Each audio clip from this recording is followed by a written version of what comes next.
humble servant. The other thing is that because alone in the world, the United States has a constitution that says the government may not interest itself in the subject. In Germany, for example, you have to pay a tax to support a church. You don't have an alternative. You must pay one. You can pick which church, but you can't opt out without great trouble. In Britain, you have to support a state church, of which the slobbering Dauphin, Prince Charles, will become the head when his mother checks out. Can you think of anything more absurd than that? In France, the government appoints the bishops and the imams of the Muslim. In America, government is prevented from doing this. Thus, religion must be a voluntary association, which means that there'll be about 10 different Protestant churches in the smallest hamlet in the country, all of them supported by their own efforts. And these days, not so much antagonistic. I mean, when the Baptists of Danbury, Connecticut, wrote to Jefferson asking for his protection against persecution, and which made him utter the famous remark about the wall of separation that there should be between religion and the state, who do you think they thought was persecuting them, the Baptists of Danbury, Connecticut? Who were they afraid of? The Congregationalists of Danbury, Connecticut, who they thought would out-Calvin them and send them to hell and give them a bad time. Once you realize that you could only have religious pluralism if you have a secular constitution, all that problem goes away. And everybody realizes also that they're not strong enough to conquer the others. It doesn't The price for that here is a lot of religiosity in public, I agree, but it's a lot better than being told I've got to pay money to keep going some dumb church. On the other hand, of course, it is fully tax deductible in the United States, and anyone can set up their own religion. L. Ron Hubbard comes to mind, and I haven't thought about it. And make a motza out of it. You and I could collaborate on this. I remember some people who set up churches during the Vietnam War because if you were a minister, you couldn't be drafted. I applied to a mail order religion in the United States, perfectly legal.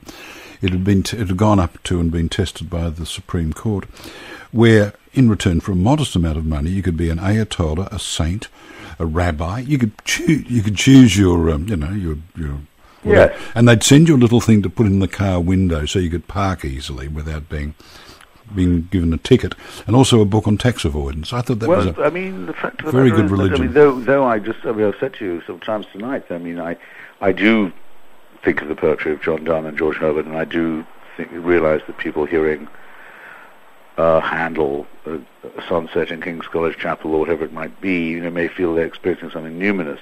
The thing that religion can't, because that can happen to anybody, and should, to any person of aesthetic sensitivity. Religion can't conscript this numinous or transcendent feeling for itself, and it cannot shake the fact that for most of its career, and still, it's been a trade, a racket. You look at the Vatican and its revenues, for example, and see how St. Peter's was built by the sale of indulgences. It may be a beautiful building. Actually, I don't particularly like that building, but even if you think it's beautiful, it was built by the sale of indulgences. And I say, well, you cannot shake what Darwin called the lowly stamp of your origin, then, can you? It comes from being a racket. And by the way, may I ask you, sir? Yeah. Not you, whoever the priest may be. In which world do you seem to want power, this one or the next? It seems you're quite happy to have it in this world, and the money too, and the hell with the next. And they want to control people in the here and now, from sex life to diet, and that's what has to be very, very sternly opposed, because that's not a difference of opinion. I'm glad you've raised, well, not for the first time tonight, the issue of sex. The other day I opened an exhibition at Sydney University's Nicholson Museum, Christopher, called Faces of Power. And it was just lots and lots and lots of bronze and a few gold coins showing the profiles of Caesar, Tiberius, Nero, etc. And I announced that the next exhibition was going to be called Penises of Power, and that I was going to personally curate it. This is because 30 years ago, when checking out the papal collection of classic nutty statues, I found that all the penises had been smashed off with a hammer, except for one little tiny peanut-sized one on a cherub, which they'd missed in the cull. And I've been writing to the Vatican ever since, trying to purchase all these dismembered members, because I've established that there is a crate full of them in a cellar beneath the Vatican. Why the universal loathing, and it seems to me to cover every faith, not just the Catholics, of hanky-panky? Well, and not just the fear of of even the flaccid penis either, but I mean something that I find far more alarming and distraught, which is the loathing for the female. I'd better say birth canal, had I not, on the family-oriented show. I mean, this insistence that it would be unclean to be born of a normal, loving woman. I have in my book a list of all the prophets and gods who've been born from virgins. It's a very useful list, and of course ISIS. There's so many of them. Everyone, Egypt, the Aztecs, even Buddha, who isn't in one definition a god, has to be born from a slit in his mother's side because heaven forbid. This is loathing and fear of that is a very bad sign in a person or in a cult, and I just don't pardon it. The terror of sex and the inculcation of terror and superstition about it into small children must have done damage we'll never know about. We felt the results of it from many maimed and unhappy and frustrated people down the annals of history, but it's still going on. Absolutely extraordinary. That, for example, genital mutilation. I mean, real hatred of the sex organs. So that you take a raw piece of stone, better that, and cut off as much as you can reach, of male and female, of little children who haven't elected for the operation. Commonplace, widespread, accepted, done in hospitals, in modern societies, where the child has never said, I want this operation done. This is an outrage. It's not just child abuse, which is a very weak term. It's the infliction of terrible violence upon the innocent, the very thing that religion says it finds abominable. There's something very sick about this combined denunciation and collusion. Dawkins is very powerful in this, isn't he? He says, how dare they appropriate the kids so we have Catholic children, Protestant children, Jewish children. What a thing to say. I mean, yes, we don't have Labour children or Liberal children, do we? No, we do not. One can say, I'm from a socialist family, and so you and I would both say that. But I mean, actually, you would. I couldn't. But I could. It wouldn't be true in my case. But etc.